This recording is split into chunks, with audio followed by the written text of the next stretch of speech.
जय हिंद।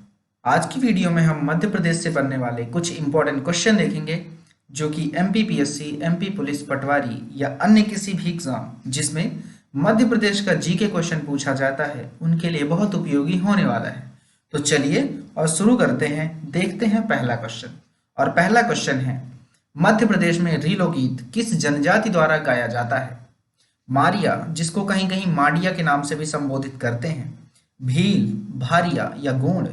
तो इसका सही आंसर है मारिया। कुछ अन्य जानकारियों की तरफ चलते हैं। तो जो रीलो गीत है वो मुख्यतः विवाह और त्योहारों में गाया जाता है। अन्य जानकारियों की तरफ और चलते हैं। तो जो मारिया जनजाति है इसके बारे में कुछ और जानते हैं, जैसे कि मध्य प्रदेश में ये छिंदवाड़ा और जबलपुर के आसपास जिलों में पाई जाती है ना। अब छत्तीसगढ़ में अगर बात करें तो ये बिलासपुर में पाई जाती है। और धार्मिक दृष्टि से अगर बात करें तो ये हिंदू देवी देवताओं की पूजा करते हैं, जिसमें से सबसे जो प्रमुख हैं देवता ये मानते हैं वो है भीमसेन। जो 5 पांडव में से एक भीम थे, उनकी पूजा ये करते हैं। आगे चलते हैं और पहुंचते हैं भील के पास। भील जनजाति के बारे में बात करें तो ये मध्य प्रदेश की सबसे बड़ी जनजाति है। 2011 की जनगणना के अनुसार अगर बात करें तो इनकी कुल जनसंख्या जो है वो है 46,18,068, जो कि कुल जनसंख्या का लगभग 39% है। आगे चलते हैं और चलते हैं भारिया जनजाति के पास।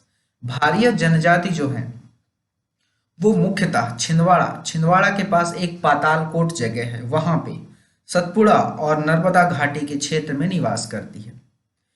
और अगर देवताओं की बात की जाए तो ये दूल्हा देव, बूढ़ा देव और नाग देव की पूजा करते हैं। आगे चलते हैं गोंड जनजाति के पास।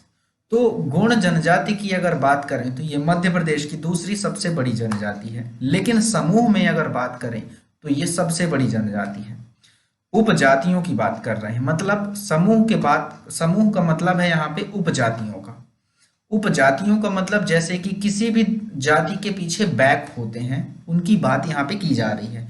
तो जो गोंड जनजाति है उसमें ज्यादा उपजाति हैं, इस वजह से ये उपजातियों की दृष्टि से अगर देखा जाए तो मध्य प्रदेश की सबसे बड़ी जनजाति है। आगे बात करते हैं नेक्स्ट क्वेश्चन की। निम्न में से किसे 2020 का राजीव गांधी खेल रत्न पुरस्कार नहीं मिला?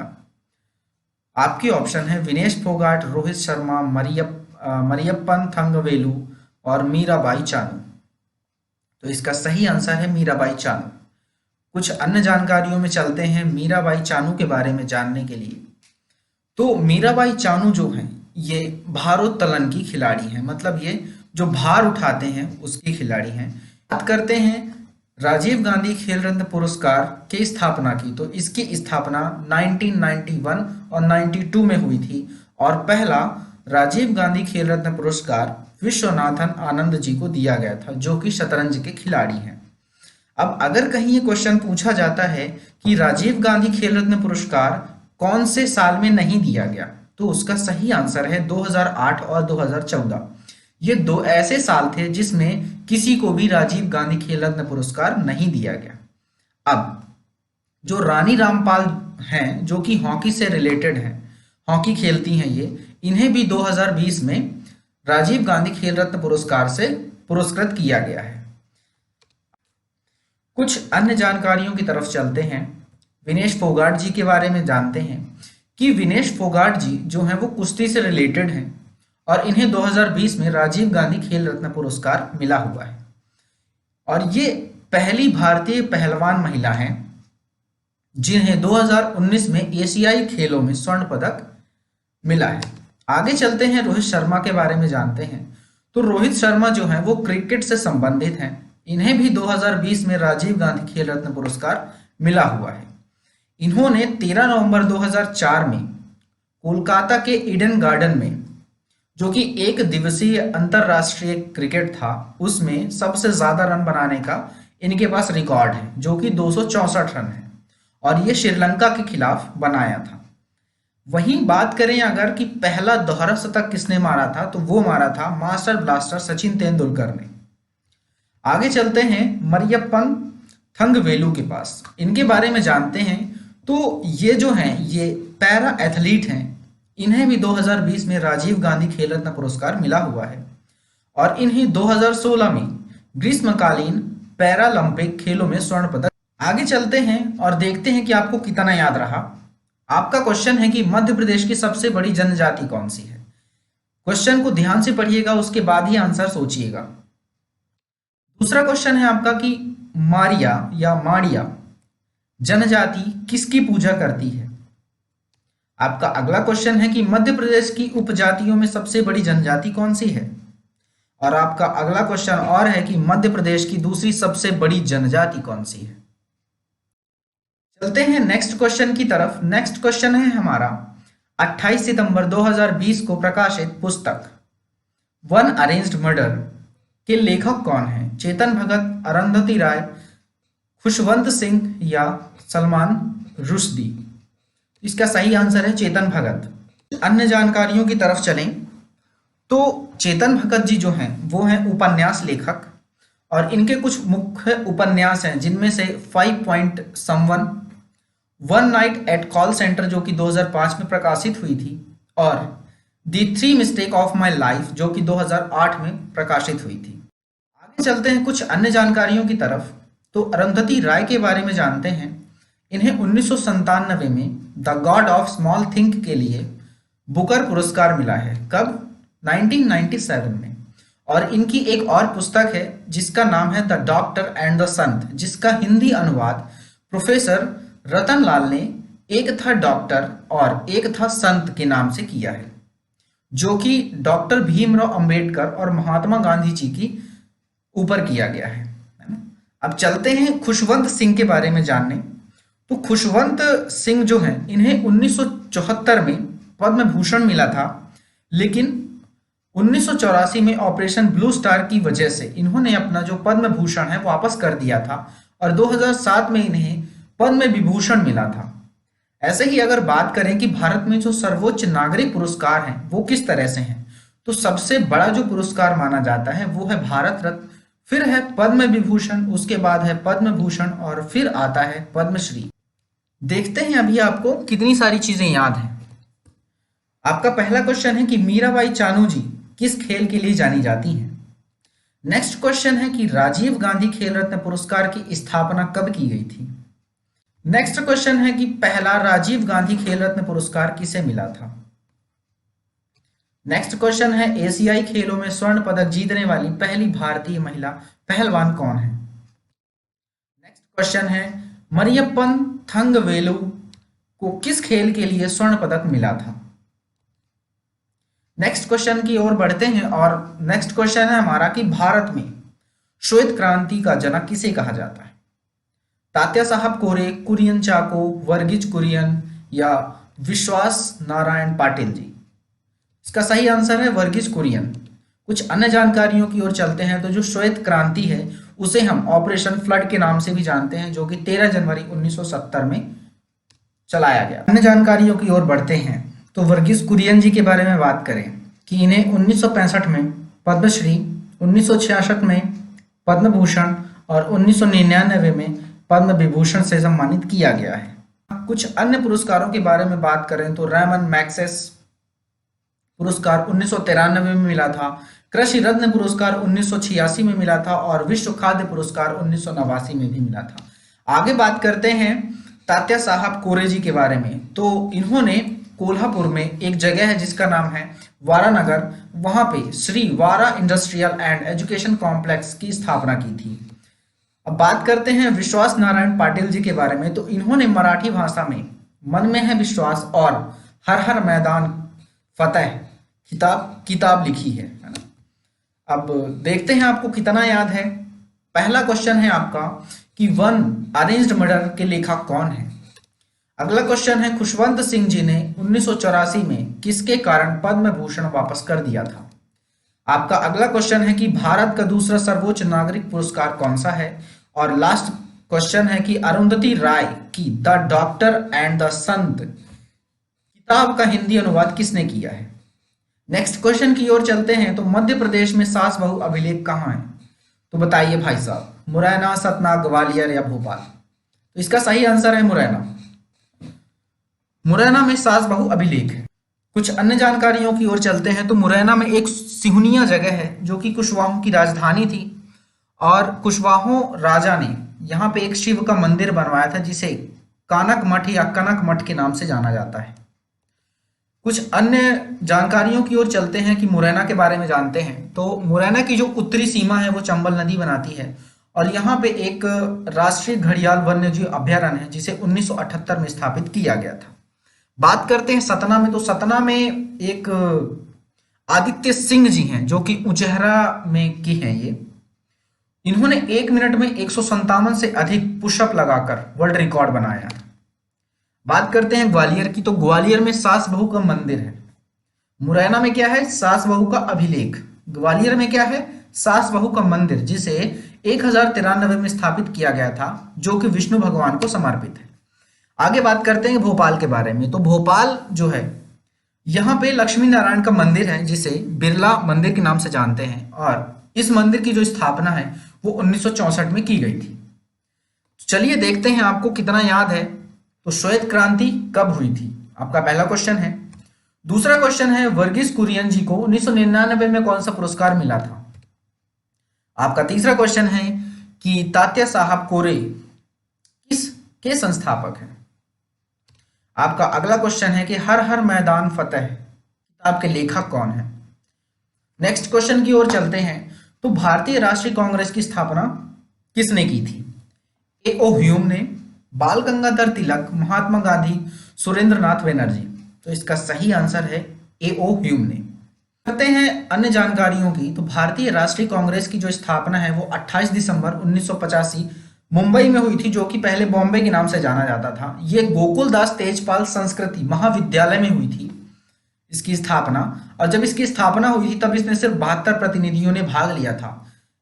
एक क्वेश्चन बहुत बार पूछा गया है कि भारतीय राष्ट्रीय कांग्रेस के जो पहले अध्यक्ष थे वो कौन थे? तो वो थे वोमेश चंद्र बनर्जी, जिनको WC बनर्जी के नाम से भी जानते हैं। अब बात आती है कि 1885 में भारत के वाइसराय कौन थे? तो वो थे लॉर्ड डफरिन। कुछ अन्य जानकारियों की ओर चलते हैं, तो ए.ओ. ह्यूम के बारे में जानते हैं। ए.ओ. ह्यूम का जो जन्म है वो इंग्लैंड में हुआ था, लेकिन ये खुद को भारतीय मानते थे। ये गीता और बाइबल भी पढ़ते थे, है ना। अब बात करते हैं कि ये भारत कब आए। ये भारत आए थे 1849 में। बंगाल सिविल सेवा में चयन हुआ था इनका, और ये अधिकारी बन के सर्वप्रथम उत्तर प्रांत के जनपद एक इटावा है वहां पर आए थे। और 1857 में जब भारत में क्रांति आई थी 1857 की, तब ये इटावा के कलेक्टर भी थे।